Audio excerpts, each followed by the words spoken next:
African music it became America's music because every style that we know can be traced back to an African tradition.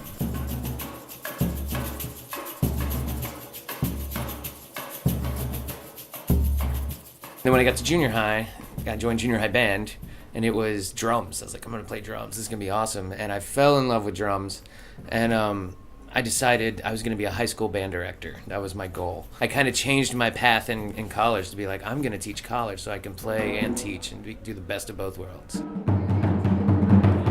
Well, the first thing we do is we talk about the technique, how to play the drum, how to hit the drum, and like for African, like we talk about the different types of sounds we can get from the drum. After that, I let the students just kind of experiment. Not everybody's hands work the same way.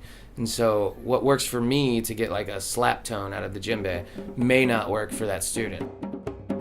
What I try to do especially, is take my kids into the community and expose people in the community to what we do. Because sometimes our performances on campus aren't the most well-attended events. And, you know, we've tried posters, we've tried advertising, but so I decided, well, okay, if they're not going to come to us, let's go to them. That helped see an increase in attendance of our concerts here, because they've seen us out there, they see what we do, so they want to come see the other stuff that we do.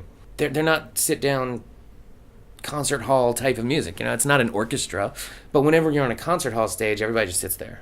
And so I was like, well, let's go to the bar. Let's do this there and encourage people to get up and dance. Just African music, it became America's music because every style that we know can be traced back to an African tradition, or at least back to African Americans and their traditions coming to the States. That was the start of all of this. And then the blues is, you know, the field songs and the, you know, singing about the hard lives is just, it's influenced everything.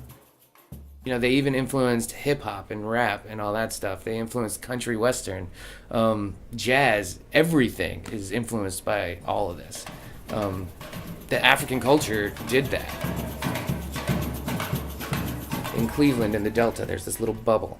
And it's very uncomfortable to leave your bubble. Well, people just seeing these different things kind of pops their little bubble. You know, it shows them what else is out there. When you do get out of there, you get to experience so much different stuff. And a good start of that is get them interested in these different musics and different cultures that way. And then they're more likely to kind of, I want to go see that. I want to experience that. And then they're going to get out of here and go see these things themselves.